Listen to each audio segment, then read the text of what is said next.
Hey fellow chess learners, welcome to our channel Pawnception. In the winter of 1984, inside Moscow's Hall of Columns, two men faced each other across 64 squares. Garry Kasparov, 21 years old, burning with fire and rebellion. Anatoly Karpov, the reigning world champion, the very image of Soviet calm, a man who wielded precision like a surgeon's scalpel. This wasn't just a chess match, it was a duel of philosophies. Kasparov represented energy, expansion, and risk. Karpov embodied control, structure, and quiet strangulation. And in Game 6, Karpov reminded the world that sometimes order conquers chaos. Ice was the game that broke Kasparov's momentum and showed him what true positional mastery looks like.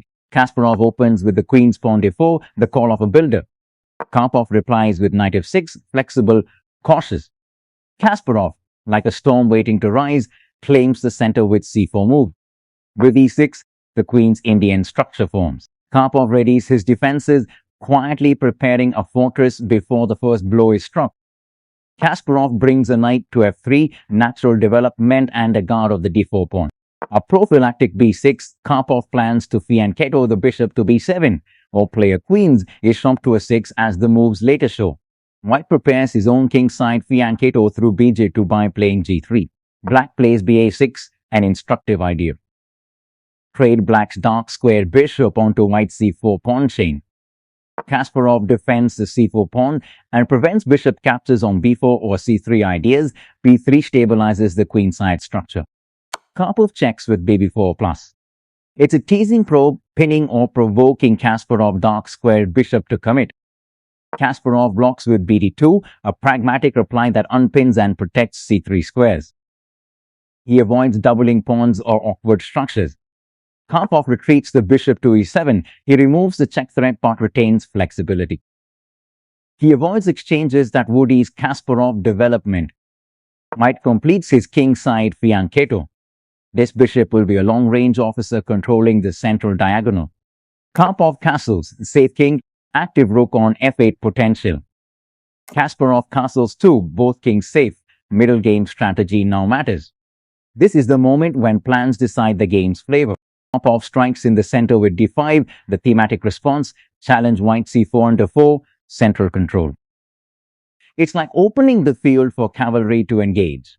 Kasparov posts a knight on e5, an advanced outpost. From e5 it ties c6 and f7 and can push to f7 or d7 in various lines. Karpov plays c6 to blunt the e5 knight and solidify d5. It's like shoring up a wall before the counterattack. Kasparov retreats bishop to c3. This reroutes the bishop to a stronger diagonal, helps support d4. And knight e5 in case the knight moves. Karpov returns the knight from f6 to d7, counterintuitive at first, but it reroutes to b6 or f6 later and removes the e5 threat chain. It also clears the way for c5 or e5 breaks. This knight move is about flexibility. He is unhooking to improve later. Kasparov captures nx d7, trades to dissolve black's knight that could support e5. When you trade, you remove a defender. Think of knocking out a key hinge of the opponent's door. Karpov recaptures with nx d7, keeping structure intact. The exchange simplifies but preserves the central fortress. Kasparov plays nd2, consolidating and opening a route to c4 or b3, freeing the c-pawn eventually. Karpov places the rook on c8, eyeing the c-file and preparing to contest it after future pawn exchanges. It's preparation for potential pressure on c4 or c3 squares. Kasparov strikes in the center with e4, classic central expansion. He now has pawns on d4 and d4, aiming to seize space and enable active piece play. Karpov pushes b5, a concrete queenside counterstroke, attacking white's c4 pawn and trying to gain space on the flank. It's a lever. If white neglects queenside, black can open files. Kasparov brings the rook to e1, centralizing and supporting the e4 pawn and potentially e5 pushes. It also prepares rd3 or rad1 ideas in some lines. Karpov takes on c4, he opens the position on the queen side, aiming to activate his rook on c8 and bishops. This capture tests whether white center can remain cohesive. Kasparov recaptures with bx c4. This keeps central pawns mobile and opens the b-file for possible rook activity. Karpov plays nb6, attacking the c4 pawn and repositioning a knight to better squares a4 or c4. Think of it as a hunter stalking a vulnerable pawn. Kasparov captures on b5, clarifying the queenside structure and opening lines.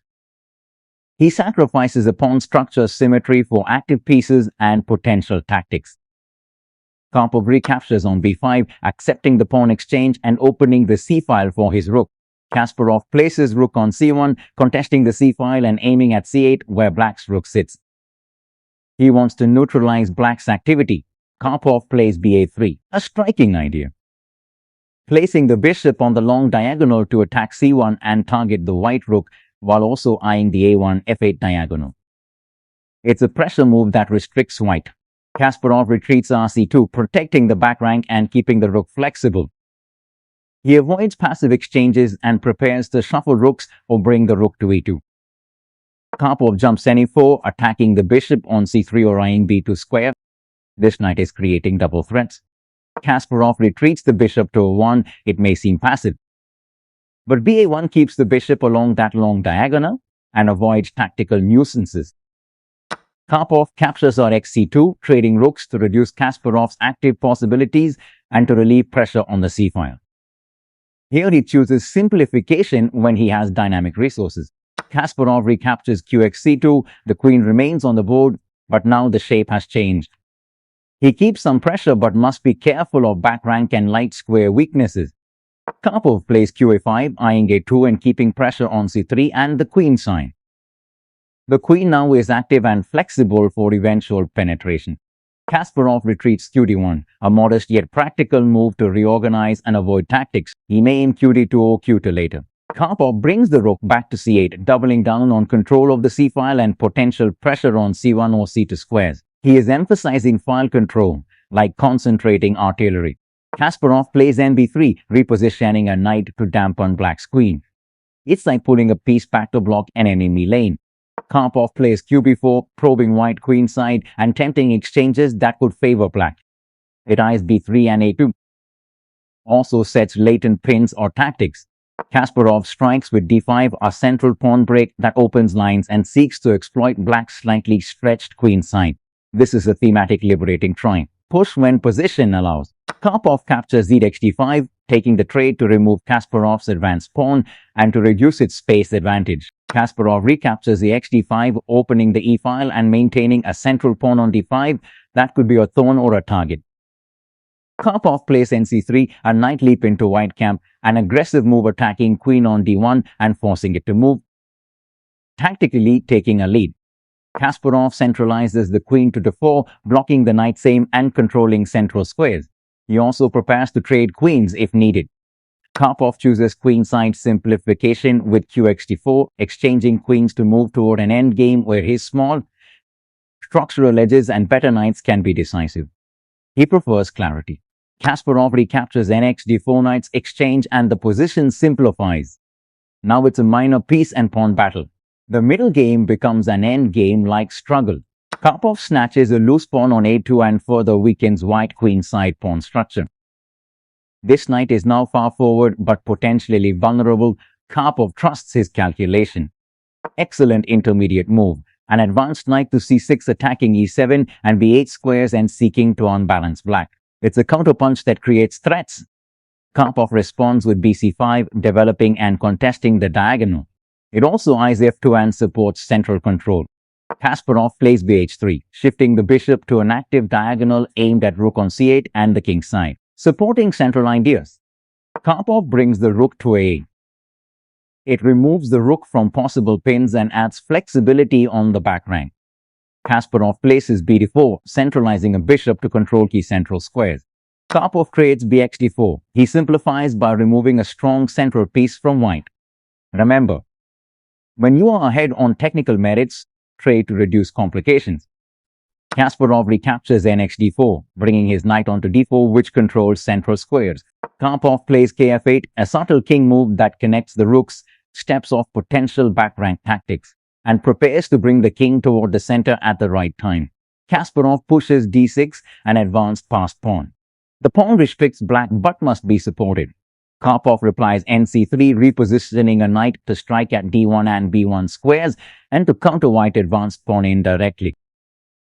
It's also looking for central moves and to reduce the pawn's potency. Kasparov returns nc6. The knight hops into a strong square, attacking the e7 square to put pressure on king ahead.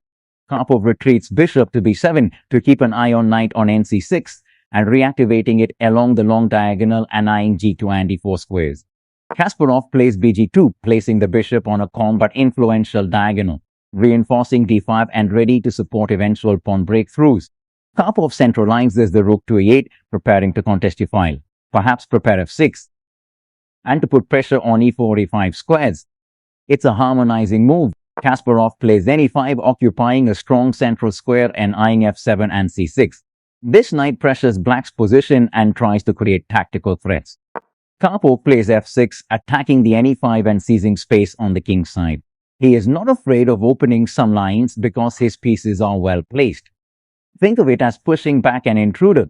Kasparov advances d7. The pass pawn pushes to a potentially decisive square, close to queening. This is a psychological and technical provocation, forced black to solve passed pawn issues. Karpov plays rd8. He blocks the pawn and gets ready to capture or blockade. Kasparov captures bx b7, removing black's powerful bishop and making room for the d-pawn to advance. He trades material to break down black's defenses. Karpov recaptures fx c5, opening the f-file and activating his rook and king position later. He accepts structural weaknesses for active piece play. This recapture creates a passed pawn danger, but also tactical resources. Kasparov plays bc6, placing the bishop deep into black's position, attacking e4 and restricting the black king. Karpov brings his king to e7, stepping toward the center, where he will be active in the ensuing endgame. Kasparov captures bx b5, taking on b5 to reduce black's pawn mass and open lines. He keeps material balance while maximizing activity. Nx b5, Karpov uses the knight to remove white active bishop and regain material parity. He also centralizes the knight. Kasparov plays rx c5 check, a forcing tactical strike. Rook sacrifices to pry open black's king and expose the position. Kx d7, Karpov's king steps forward to capture and centralize. Kasparov plays rx b5, recapturing and picking up material, keeping pressure on black. Karpov moves kc6. His king marches very actively. Aggressive king use in endgames is exemplary. Kasparov plays rh5, switching to kingside operations, creating threats against black's king and pawns. Karpov replies h6, a small holding move, preventing back rank checks and safety to the pawns. Kasparov plays rd5, centralizing the rook and eyeing e6 or e7 squares. It also prepares potential infiltration to the 7th rank. He is looking for active targets. Karpov places re8. He repositions the rook for defense. He is balancing both wings now. Kasparov plays ra5, aiming at the a-pawn and trying to create counterplay. Karpov plays kb6, stepping sideways and making sure to keep white rook away from a7 pawn. Kasparov retreats on a2, repositioning his rook to be flexible and avoid tactics. Karpov strikes a5, creating pawn mobility on the queen side, seeking to create passed pawns or distract white pieces.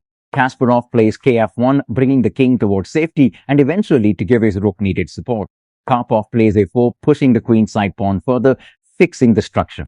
Kasparov moves ke2. Now his king begins its journey to central squares, aiming to aid defenses or support passed pawn fights. It's a long-term improvement move. Karpov plays kc5, further centralizing and seeking squares for the king to dominate the board. The king's activity here will prove crucial.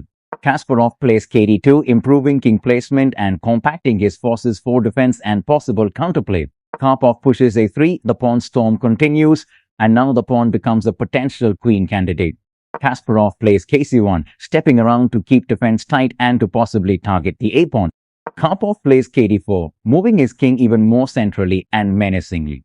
Kasparov reacts with f4, seeking to create kingside counterplay, open lines. Karpov moves k4, entering white position like a general pushing into enemy lines. It increases pressure and threatens infiltration. Kasparov retreats kb1, stepping away from the immediate threats and preparing to meet the oncoming a-pawn. Karpov plays rb8 check, a checking move that hops onto the b-file to force white king and gain tempo. Kasparov steps to ka1 to survive the check. His king is now cornered but not helpless. The battle continues. Karpov plays rb2, penetrating into white's second rank and looking to pick off pawns or create mating nets. It's a dominating rook intrusion. Think of it as planting a flag in enemy territory. Kasparov captures on xa3. He eliminates an advanced pawn and hopes to create counter chances. This is a desperate but necessary strike. Karpov replies rx h2, capturing a pawn and exposing white king further. Kasparov plays kb1, returning towards safety and trying to escape checks. Karpov pushes rd2, doubling down on control of second rank and aiming to invade via the back rank. He keeps the pressure relentless. Kasparov plays ra6, an attempt to exchange rooks. He should have moved to a4 to check or a7 to capture the king side pawns. Or king to c1. ra6 was a very weak move. Karpov plays kf5. His king returns to get closer to the king side pawns and to support advancing pawns. Very active king play. Kasparov swings ra7, trying to trade or create checks. His rook wants to be pesky. He should have captured h6 pawn instead. Seems like Kasparov has given up. Karpov plays g5, advancing king side pawns to restrict white rook and to perhaps create mating nets. It's an example of converting activity into concrete threats. Kasparov returns ra6, continuing to chase tactical chances. Karpov plays g4, pushing the pawn to open lines and to further choke white king escape squares. Kasparov captures rx h6, takes the pawn and tries to unclog the king side. Tactical resource to reduce black's pressure. Karpov plays re2, activating the rook with threats along the second rank and tying infiltration on the king side. Kasparov replies rh5 check, a checking move to gain a tempo and maybe disrupt black's coordination. It's a brief flicker of hope. Karpov advances ke4, stepping closer to the action and answering the check with king activity. He is unflappable. Kasparov plays f5, an attempt to open lines, create passed pawns, or at least distract black's forces. This is a fighting continuation. Karpov plays rf2, centralizing the rook with threats on f5 and f1 squares, pinning down white pieces. He is closing in. Kasparov plays kc1, trying to reposition and limit checks. Karpov plays kf3, moving his king into white camp further. Kasparov plays kd1, aiming to avoid immediate mating threats and to coordinate defense. Karpov captures kxg3. He snatches material. Kasparov steps k1, trying to stay alive and eyeing black's rook on f2. Karpov plays kf2, infiltrating the king side with king and rook domination, forcing more concessions from white. Kasparov plays rg5. He offers resistance. Karpov advances g3, pushing the pawn into white position to create decisive threats. Kasparov responds rh5, hoping to blockade and also not moving away from supporting his pawn on f5. Karpov plays r4, centralizing the rook to give a space to white king to further tightening. Kasparov plays ke2, trying to stave off mate threats and to coordinate defense. Karpov plays re4 check, a checking infiltration that reduces white resources. Kasparov plays kd3, eyeing black's rook on e4. Karpov moves kf3, bringing his king into dominant squares and increasing coordination with the rook and pawn.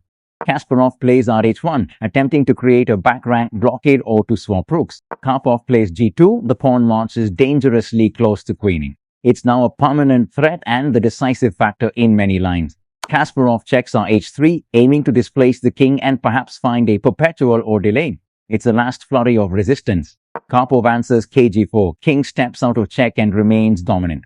Kasparov plays rh8, perhaps hoping for back rank checks. Karpov centralizes rf4, cutting off escape routes and threatening a white pawn on f5. Kasparov plays ke2, trying to escape mate and keep the king connected. But resources are exhausted. Karpov plays rxt5 and white resigned. The capture removes white's last active pawn and the mating and material threats are decisive. Karpov's patient build-up, rook and king activity, pawn advances, careful simplifications at the right time outplayed Kasparov's dynamic attempts. If this game stirred something in you that quiet or only chess can bring, then stay with us. Because here, we don't just replay move, we relive moments where genius dared to dream. Subscribe and step into a world where every game tells a story and every move has a heartbeat.